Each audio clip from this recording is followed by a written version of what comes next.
पूजा पांडे, आप देख रहे हैं मेट्रो दिनांक टीवी न्यूज। आइए देखते हैं आज की खास खबर। वेलिंगटन सोसाइटी मामले में गोपाल शेट्टी के संघर्ष के बाद बनी ओसी अभ्यास कमेटी। अब मुंबई की इमारतों को जल्द मिलेगा ओसी। मुंबई ताड़देव इलाके में स्थित Wellington view high rise society के निवासियों पर पिछले दिनों बड़ा संकट आ गया था। 17वीं से 34वीं मंजिल तक के निवासियों को ओसी यानी ऑक्यूपेंसी सर्टिफिकेट न मिलने की वजह से अदालत ने 3 सप्ताह में घर खाली करने का आदेश दिया था।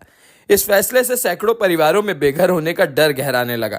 ऐसे कठिन समस्या में पूर्व सांसद गोपाल शेट्टी उनके समर्थन में आगे आए और साफ शब्दों में कहा कि इन परिवारों को बेघर नहीं होने देंगे। उन्होंने न केवल निवासियों की समस्या सुनी बल्कि पूरे मामले को कानूनी और प्रशासनिक स्तर पर सुलझाने की पहल की। शेट्टी ने पहले बीएमसी कमिश्नर से मुलाकात की और फिर मुख्यमंत्री देवेंद्र फडणवीस से बात की।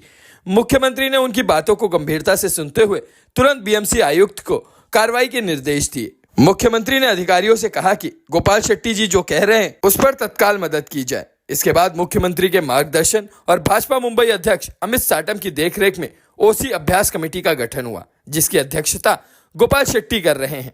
इस कमेटी में एडवोकेट अमित मेहता, जयप्रकाश मिश्रा, श्रीकांत मिश्रा, सिद्धार्थ शर्मा, आर्किटेक्ट अरविंद नंदापुरकर और तरुण मोटा जैसे विशेषज्ञ शामिल है। इस कमेटी को 1 महीने के भीतर विस्तृत रिपोर्ट तैयार कर बीएमसी कमिश्नर को सौंपनी है। इस कदम से न सिर्फ वेलिंगटन सोसाइटी बल्कि मुंबई की उन तमाम इमारतों को भी जल्द ही ओसी मिलने की उम्मीद है जहां वर्षों से निवासी बिना ओसी के रह रहे हैं। इससे हजारों परिवारों को बेघर होने की आशंका से राहत मिलेगी। हमारे संवाददाता से बातचीत में गोपाल शेट्टी ने इस पूरे प्रयास के लिए केंद्रीय गृह मंत्री अमित शाह, मुख्यमंत्री देवेंद्र फडणवीस और भाजपा मुंबई अध्यक्ष अमित साटम का आभार जताया और भरोसा दिलाया कि आने वाले समय में किसी भी परिवार को छत खोने की चिंता नहीं करनी पड़ेगी। आइए देखते हैं मेट्रो दिनांक टीवी न्यूज पर इस मामले में पूर्व सांसद गोपाल शेट्टी ने क्या कुछ कहा इस रिपोर्ट में। मैं बताना चाहता हूं कि आज मुंबई और महाराष्ट्र के कोने कोने में बड़ी बड़ी मंजिलें तैयार हो गई हैं, मगर ओसी की वजह से बिल्डर और रहने वाले दोनों को बड़ी बड़ी परेशानियों का सामना करना पड़ता है। मगर आज बड़ी सौभाग्य की बात है, जिस मुद्दे के लिए कि पूर्व संसद और कार्य सम्राट के रूप से माने जाने वाले गोपाल शेट्टी साहब ने ये मुद्दे को सर्वोच्च न्यायालय तक लेके गए और उसके बाद क्या सफलता मिली, क्या उनका कहना है, हम जानने की कोशिश करते हैं। गोपाल शेट्टी साहब, आपका बहुत बहुत धन्यवाद। किस तरह से वो मुद्दे को आपने ताड़देव का जो मुद्दा था 34 माला 17 माला मुद्दे थे, घर से बेघर होने वाले थे, ऐसे लोगों के आप मुद्दे कैसे आपने हल किया, उसके बारे में थोड़ी जानकारी। नहीं, देखिए, सर्वोच्च न्यायालय तक ले जाने का काम तो सोसाइटी के लोगों ने किया, लेकिन उसको मैं सर्वोच्च स्तर प्राप्त करके देने का काम निश्चित मेरा जो अनुभव, मेरी जो काम करने की शैली है और परमात्मा ने जो हिम्मत मुझे दिया उसका मैं उपयोग करता हूँ और लोगों के लिए लाभदायक होता है। और ये सारा हिम्मत मुझे भारतीय जनता पार्टी में प्रवेश करने के बाद में महापुरुषों के जीवन के बारे में जो जाना, मेरे पार्टी के नेताओं ने जो मुझे सीख दी, उससे ही प्राप्त हुआ है। और मैं हमेशा ये बात को मानता हूँ कि भगवान ने सबको एक एक काम दिया है और सब लोगों ने वो काम करना चाहिए। न्यायालय का काम करता है, अधिकारी का काम करते हैं, सरकार का काम करती है। और ये सारे काम करने वालों के बीच में एक जनप्रतिनिधि नाम का भी प्राणी का निर्माण हुआ है, जिन्होंने इन सारे लोगों के कामकाज के वजह से अगर लोगों को परेशानी होती है तो फिर उसमें अपने आप को उसमें झोंक कर मदद करना चाहिए। और वही काम मैंने वेलिंगटन सोसाइटी के बारे में किया। और मैं मानता हूँ कि वेलिंगटन सोसाइटी एक निमित्त था मुंबई शहर के, लेकिन इस सोसाइटी के माध्यम से पूरे मुंबई नहीं तो पूरे महाराष्ट्र के लोगों को आने वाले दिनों में एक बहुत बड़ी राहत मिलने वाली है। क्योंकि मैं तो कॉर्पोरेशन में था, तब से इसके पीछे काम कर रहा था, तो एक अनुभव और अंदर की सारी मतलब कायदे कानून की सारी बातें मुझे उसकी जानकारी थी और लगातार मैं इसके ऊपर काम कर रहा था। अब ये महानगर पालिका के अधिकारियों की लापरवाही मैं कहूँगा, बहुत मैं जवाबदारी के साथ इस बात का उल्लेख यहाँ पर करता हूँ, क्योंकि मेरा लास्ट चिट्ठी 2020 को मुख्यमंत्री जी को मैंने लिखा था कि एक एमएनएसटी स्कीम फिर एक दोबारा लाना चाहिए दोबारा, क्योंकि इसके पहले जो लाया था वो ठीक नहीं था, तो बहुत कामयाब नहीं हुआ, वो सफल नहीं हुआ। और जो अंतिम मसूदा 2022 को बनाकर भेजा यूडी के पास, सरकार के पास, उसमें बहुत सारे रिलैक्सेशन दिए गए हैं, लेकिन ये मसूदा बनाकर भेजा हुआ ये कॉर्पोरेशन के लोगों को पता होने के बाद में भी वेलिंगटन सोसाइटी का जब मुद्दा आया और उसी सोसाइटी के कुछ लोग, एक व्यक्ति कोर्ट में गया और इन सारे बातों को उजागर किया, तब कॉर्पोरेशन के लोगों ने एफिडेविट देना चाहिए था कोर्ट में कि प्रोसेस में ये हो जाएगा। और जो उनका फायर का भी जो मामला था, फायर एनओसी का, जूने रूल के मुताबिक वो बराबर परफेक्ट थे, अब नया रूल आप लगाओगे तो कैसे चलेगा? ये तो चलेगा नहीं ना, ये तो नाइंसाफी है। लेकिन क्योंकि फायर का मुद्दा था तो उसके बारे में कोई कॉम्प्रोमाइज किसी ने भी नहीं करना चाहिए, इसलिए मैंने भी कहा कि ठीक है, नए रूल से भी थोड़ा खर्चा करके आप कर लो, सेफ्टी है, उसमें कोई दिक्कत नहीं है। बाकी ऑक्यूपेशन के बगैर तो मुंबई शहर में, पूरे महाराष्ट्र में बहुत सारे बिल्डिंग है जिसमें लोग रहते हैं, और विदाउट ऑक्यूपेशन अगर आप रहते हो तो ऑक्यूपेशन लेने के समय आपको सिर्फ 500 रुपया जुर्माना भरना पड़ता है। ये रूल बना हुआ है, ये रूल बना हुआ है। उसके बावजूद भी न्यायालय ने जो आदेश दिया कि भाई घर खाली करना पड़ेगा, तो ये मुझे बहुत चुभा, क्योंकि मुझे उसकी जानकारी थी। जिनको जानकारी नहीं उनको तो लगेगा कि ये सही है करके, तो मैं उसमें कूद पड़ा और उसमें से एक अच्छा रास्ता निकला। मैंने, न्यायालय ने कठोर निर्णय लेने के बावजूद भी मैंने न्यायालय के बारे में भी सराहना किया कि भाई एक कठोर निर्णय से ही पूरे मुंबई शहर के लोगों को आने वाले दिनों में लाभ मिलेगा, क्योंकि बात उजागर हो गया। क्योंकि मैं अगर इसको लाइमलाइट में लाता नहीं था, लोगों के सामने लाता नहीं था इस बात को कि 2022 से ये पेंडिंग पड़ा हुआ है, तो लोगों को पता नहीं चलता था। तो एक अच्छा हो गया। लेकिन इसलिए मैंने कहा कि न्यायालय को एक चौकट बना कर दिया गया उसमें काम करने के लिए।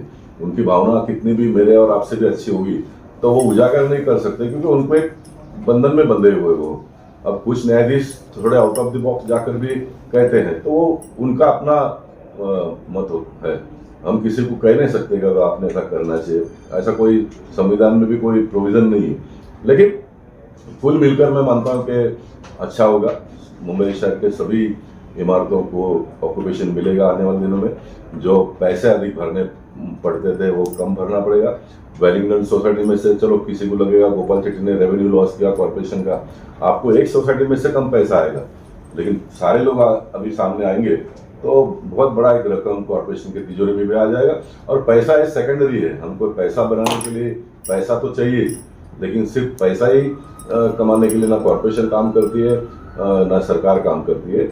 सरकार एक व्यवस्था है लोगों को सुविधा देने के लिए। आपके पास से पैसे लो टैक्स के माध्यम से और आपको सुविधा दो, इसलिए किसी के पास से अनावश्यक भी पैसा लेना नहीं चाहिए। ये संविधान कहता है, ये गोपाल शेट्टी नहीं कहता है, मैं तो उसका पालन कर रहा हूँ सिर्फ। ये संविधान कहता है कि अनावश्यक पैसा भी लेना नहीं चाहिए। अब लेना नहीं चाहिए तो कौन उजागर करेगा? वकील उजागर करेगा, जनप्रतिनिधि उजागर करेगा, वर्तमान पत्र के लोग, आप जैसे लोग उजागर करेंगे।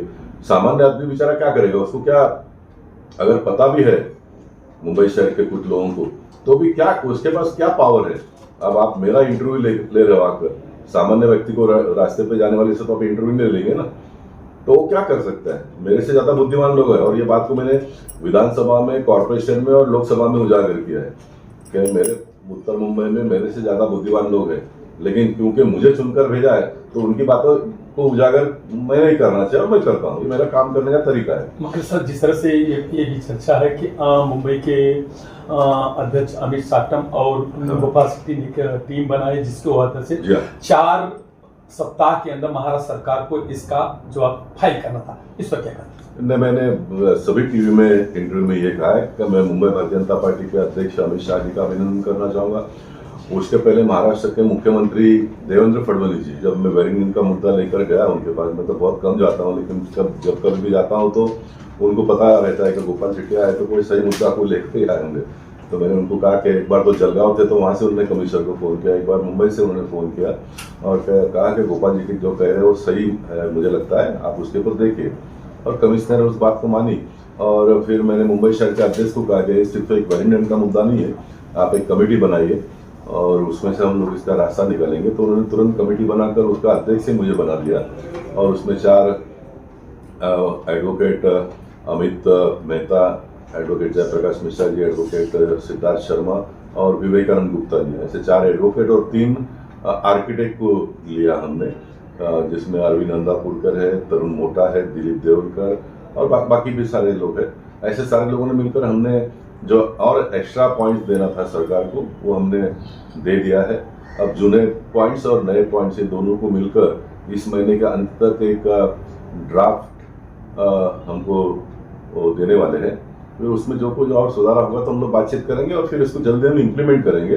कुछ अगर मुद्दा रह भी जाता तो दुनिया कोई खत्म होने वाली नहीं है, आगे भी देखेंगे। लेकिन अभी फर्स्ट लॉट में तो मुझे लगता है कि 80-90% प्रॉब्लम सॉल्व हो जाएगा। अभी जो एमिनिस्ट्री स्कीम आएगा, उसमें 80-90% प्रॉब्लम सॉल्व हो जाएगा।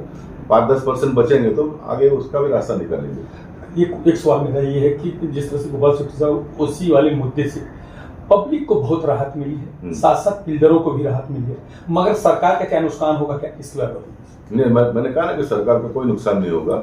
सरकार की तिजोरी में भी पैसा आ जाएगा, सरकार की तिजोरी में भी पैसा आएगा, लोगों को राहत मिलेगा और बिल्डरों को इसमें कुछ बहुत राहत मिलने का कोई सवाल नहीं आता है, क्योंकि जूने नियम से बिल्डिंग बना था जिसमें बालकनी ये सारे फ्री थे। अब नए नियम के हिसाब से वो FSM काउंट करो बोल रहे हैं, तो FSM काउंट करेंगे तो बड़े पैमाने पे पैसा भरना पड़ेगा। तो पैसा कौन भरेगा? लोग तो देंगे नहीं, लोग तो नहीं देंगे और बिल्डर कहां से देगा? इसलिए पेंडिंग पड़ा था। अगर बिल्डर का ये जवाबदारी है तो मैं तो अभी भी ऑन रिकॉर्ड कहता हूं कि सरकार ने कार्रवाई करनी चाहिए ऐसे लोगों के ऊपर। नहीं करेंगे ना, क्योंकि बिल्डर का, कुछ बिल्डरों का दोष अगर है जिन्होंने FSI वायलेशन किया है, 100% बिल्डरों का दोष नहीं, ऐसा मैं नहीं कहूंगा, लेकिन बाय एंड लार्ज 90% बिल्डरों का कोई दोष नहीं है, 2% लोगों का होगा। सबसे ज्यादा दोष तो अधिकारियों का है साहब। और हमारे बारे में भी मैं कहूंगा तो चुने हुए जनप्रतिनिधियों ने भी जितना जागरूक रहना चाहिए उतना न रहने की वजह से ये प्रॉब्लम खड़ा हुआ है। सबका टोटलिटी में, इसलिए सब लोगों ने अपने अपने गलतियों को मानकर आगे चलना चाहिए। देखिए, आखिर हम जनता के सेवक है, जनता हमारी मालिक है ना। वोट मांगने जाता तो वह हमको वह हाथ नहीं जोड़ता, हम उनको हाथ जोड़ते हैं। तो हाथ कौन जोड़ता है? जनप्रतिनिधि। जो सेवक होता है वो हाथ जोड़ता है, जो मालिक होता है वो आशीर्वाद देता है, हाँ भाई ठीक है देंगे हम आपको वोट। तो जो वो वोट देने वाला है वो मालिक होता है, उसकी सेवा करना चाहिए। तो देश के प्रधानमंत्री ने बहुत 2014 में खुलकर संकेत दिया है कि मैं प्रधान सेवक हूँ। तो प्रधानमंत्री भी अगर सेवक है तो हम तो उनके नीचे के सेवक है।